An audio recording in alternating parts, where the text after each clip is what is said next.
আমরা একদল খুনিকে তাড়িয়েছি, তাড়ানোর 9 মাস হয় নাই আরেক দল খুনি বাংলাদেশে তৈরি হয়ে গিয়েছে। আমরা একদল চাঁদাবাজকে তাড়িয়েছি, বাংলাদেশে আরেক দল চাঁদাবাজ তৈরি হয়ে গিয়েছে। আমরা একদল দুর্নীতিবাজকে তাড়িয়েছি, বাংলাদেশে আরেক দল দুর্নীতিবাজ তৈরি হয়ে গিয়েছে। আমরা একদল টেন্ডারবাজকে তাড়িয়েছি, বাংলাদেশে আরেক দল টেন্ডারবাজ তৈরি হয়ে গিয়েছে। আমরা একদল ভারতের দালাল তাড়িয়েছি, আরেক দল দালাল তৈরি হয়ে গিয়েছে। শেখ হাসিনা ভারতের দালালি করে ব্রিফকেস নিয়ে পালিয়েছে। নতুন বাংলাদেশে ভারতের যারা দালালি করবেন লুঙ্গি নিয়ে পালানোর জায়গা পাবেন না।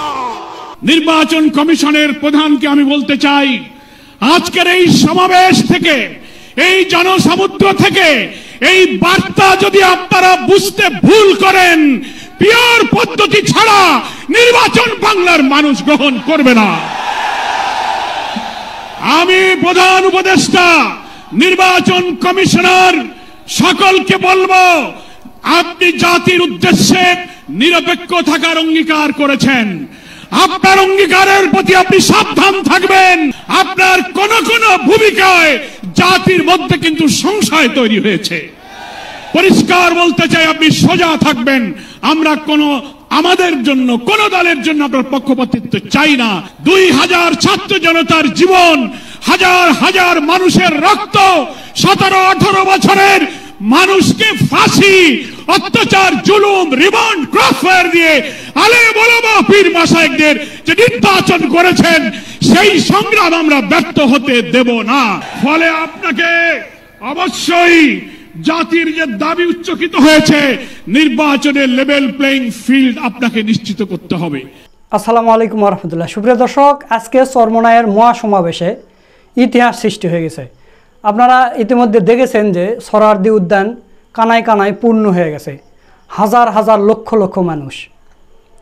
ইসলামপন্থীদের বিজয় হবে ইনশাল্লাহ, আপনারা এটা দেখেই বুঝতে পারছেন। এবং জামাত ইসলামী এবং চরমোনাইয়ের মধ্যে যে একটা ঐক্যের কথা চলতেছে, সেখানে জামাত ইসলামের শীর্ষ 3 জন নেতৃবৃন্দ উপস্থিত ছিলেন এবং তারা বক্তব্য দিয়েছে। অধ্যাপক মিয়া গোলাম পরোয়ার, অধ্যাপক মুজিবুর রহমান এবং রফিকুল ইসলাম খান, মাওলানা রফিকুল ইসলাম খান, এই 3 জন শীর্ষ নেতা সেখানে গিয়েছিলেন, তারা বক্তব্য দিয়েছে। তার মধ্যে থেকে অধ্যাপক মিয়া গোলাম পরোয়ার সাহেব, বাংলাদেশ জামাত ইসলামের সেক্রেটারি জেনারেলের বক্তব্যের ভিডিওটা আপনাদের দেখাবো। দর্শক, সেখানে অধ্যাপক মিয়া গোলাম পরোয়ার সাহেব অসাধারণ একটা বক্তব্য দিয়েছে, যা ভিডিওর শুরুতে আপনারা সামান্য অংশ শুনলেন। তো দর্শক, যারা মনে করেছিলেন যে জামাত চরমোনাইয়ের ঐক্য হবে কি হবে না, তো এটা দেখে আপনারা কিছুটা অনুমান করতে পারেন যে চরমোনাইয়ের সমাবেশে জামাত ইসলামের বক্তাগণ তারা এসেছে এবং বক্তব্য দিয়েছে। তাহলে তো আপনারা বুঝতেই পারতেছেন যে ইসলামের একটা জয় জয়কার অবস্থা ইসলামপন্থীদের। তো এবার সব ইসলামপন্থী দলেরা যদি ঐক্য হয়ে নির্বাচনে যায়, তাহলে কিন্তু বিএনপির মতো বড় দলও পরাজয় করবে। এবং ইসলামপন্থীরা যে এক হয়েছে, এটা দেখে বিএনপির একটা অংশ এবং নাস্তিকদের, বামদের চুলকানি শুরু হয়ে গেছে। তো চুলকানি শুরু করে লাভ নেই, কারণ দেশ স্বাধীনের পর ইসলামপন্থীরা ঐক্য হওয়া ছাড়া কোনো অপশন নেই। এই কারণে ইসলামপন্থীরা সব ধীরে ধীরে ঐক্য হচ্ছে। তো প্রিয় দর্শক, আর বেশি দেরি করবে না, চলুন ওই চরমোনাইয়ের মহাসমাবেশে অধ্যাপক মিয়া গোলাম পরোয়ার সাহেব যে বক্তব্যটা দিয়েছেন, সেই ভিডিওটা এখন দেখে আসি। আসসালামু আলাইকুম ওয়া রাহমাতুল্লাহি ওয়া বারাকাতুহু। আলহামদুলিল্লাহি রাব্বিল আলামিন, আসসালাতু ওয়াসসালামু আলা সাইয়্যিদিল মুরসালিন ওয়া আলা আলিহি ওয়া সাহাবিহি আজমাইন। ইসলামী আন্দোলন বাংলাদেশের উদ্যোগে আয়োজিত ঐতিহাসিক সোহরাওয়ার্দী উদ্যানে আজকের এই জনসমুদ্রের সংগ্রামী সভাপতি, ইসলামী আন্দোলন বাংলাদেশের সংগ্রামী আমির মুফতি সৈয়দ মোহাম্মদ রেজাউল করিম পীর সাহেব চরমোনাই, মঞ্চ উপবিষ্ট জাতীয় নেতৃবৃন্দ, সাংবাদিক বন্ধুগণ, আজকের এই সোহরাওয়ার্দী উদ্যান সহ রাজধানী ঢাকার অলিতে গলিতে উপচে পড়া জনসমুদ্রের সংগ্রামী জনতা এবং প্রিয় দেশবাসী, মহান আল্লাহ তাআলার দরবারে আপনাদের সকলকে নিয়ে আমি আরেকবার স্বস্তির সাথে মহান আল্লাহর শুকরিয়া আদায় করছি। আলহামদুলিল্লাহ। শুকরিয়া এই কারণে, বাংলাদেশের ইতিহাসে, রাজনীতির ইতিহাসে আজকের দিন এক ঐতিহাসিক দিন। কেন ঐতিহাসিক দিন? মুসলিম উম্মার নেতৃত্ব দানকারী দেশপ্রেমিক সকল ইসলামী দল, ব্যক্তিত্ব, স্কলারদের মধ্যে ভিন্ন মত থাকা সত্ত্বেও আজকে একটি ঐতিহাসিক ঐক্যের যে পরিবেশ এবং সম্ভাবনা দেখা দিয়েছে, সৈয়দ মোহাম্মদ রেজাউল করিমের আহ্বানে আজকের এই ঐতিহাসিক মঞ্চে যারা বসে আছেন তারাই হচ্ছে এই ঐক্যের মহাকাণ্ডারী। সংগ্রামী ভাইরা আমার, আজকে এই নেতৃবৃন্দের উপস্থিতি এবং পীর সাহেবের সংগ্রামী ভূমিকায় তিনি আজকে নতুন ইতিহাসের স্রষ্টা হয়ে ইতিহাসে তার নাম স্বর্ণাক্ষরে লেখা থাকবে। সংগ্রামী দেশবাসী ভাইরা, আমি অন্তর্বর্তীকালীন সরকারের প্রধান প্রফেসর ডক্টর মোহাম্মদ ইউনূস আপনাকে বলতে চাই, আপনিও ন্যাশনাল কনসেনসাস কমিশন যেটা হয়েছে তারও আপনি চেয়ারম্যান, তার কো চেয়ারম্যান করা হয়েছে প্রফেসর ডক্টর আলী রিয়াজকে। আর নির্বাচন কমিশনের প্রধানকে আমি বলতে চাই, আজকের এই সমাবেশ থেকে, এই জনসমুদ্র থেকে এই বার্তা যদি আপনারা বুঝতে ভুল করেন, পিওর পদ্ধতি ছাড়া নির্বাচন বাংলার মানুষ গ্রহণ করবে না। আমি প্রধান উপদেষ্টা, নির্বাচন কমিশনার সকলকে বলবো, আপনি জাতির উদ্দেশ্যে নিরপেক্ষ থাকার অঙ্গীকার করেছেন। আপনার অঙ্গীকারের প্রতি আপনি সাবধান থাকবেন। আপনার কোন কোন ভূমিকায় জাতির মধ্যে কিন্তু সংশয় তৈরি হয়েছে। পরিষ্কার বলতে চাই, আপনি সোজা থাকবেন। আমরা আমাদের জন্য, কোন দলের জন্য আপনার পক্ষপাতিত্ব চাই না। 2000 ছাত্র জনতার জীবন, হাজার হাজার মানুষের রক্ত, 17-18 বছরের মানুষকে ফাঁসি, অত্যাচার, জুলুম, রিমান্ড, ক্রসফায়ার দিয়ে আলেম ওলামা পীর মাশায়েখদের যে নির্বাচন করেছেন, সেই সংগ্রাম আমরা ব্যর্থ হতে দেব না। ফলে আপনাকে অবশ্যই জাতির যে দাবি উচ্চকিত হয়েছে, নির্বাচনের লেভেল প্লেইং ফিল্ড আপনাকে নিশ্চিত করতে হবে।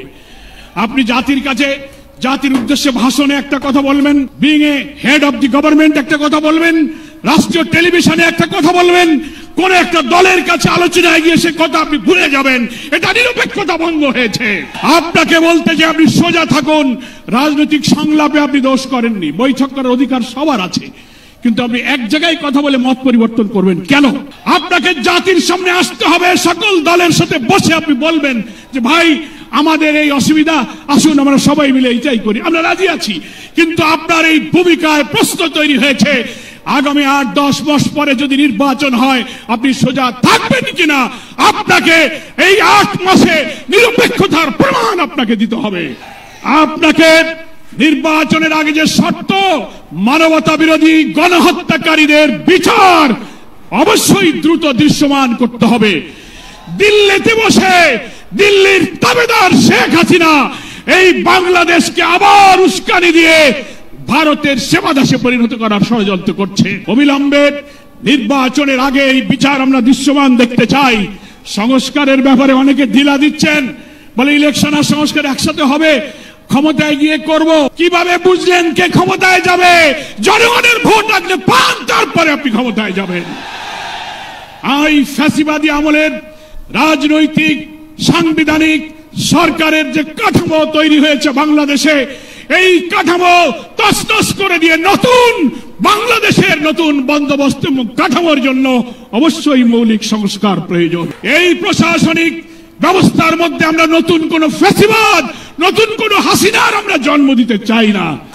এই জন্য সংস্কার আমাদেরকে করতে হবে। আন্দোলনের শহীদ আহত যারা, তাদের চিকিৎসা এবং পুনর্বাসন করতে হবে।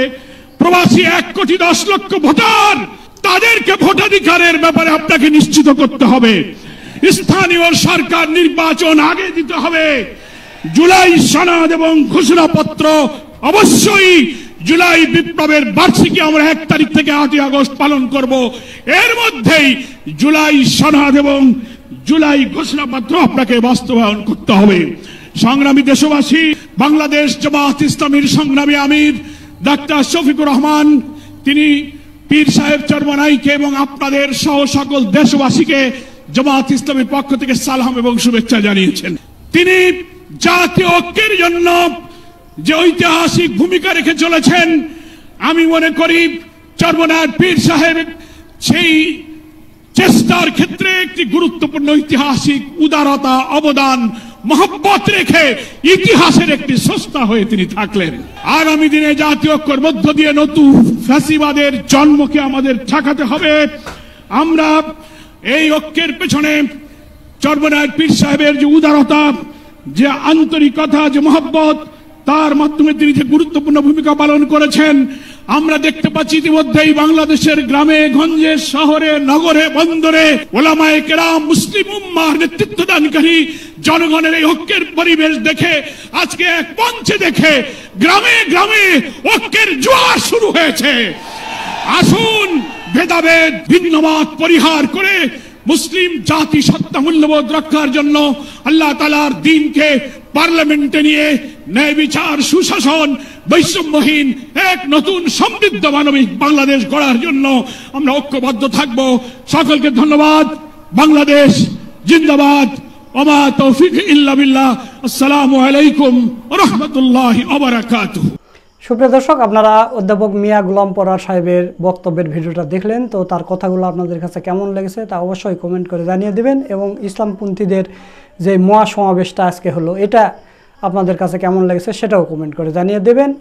আর ভিডিওটা ভালো লাগলে শেয়ার করবেন। সকলকে ধন্যবাদ। আসসালামু আলাইকুম ওয়া রাহমাতুল্লাহ।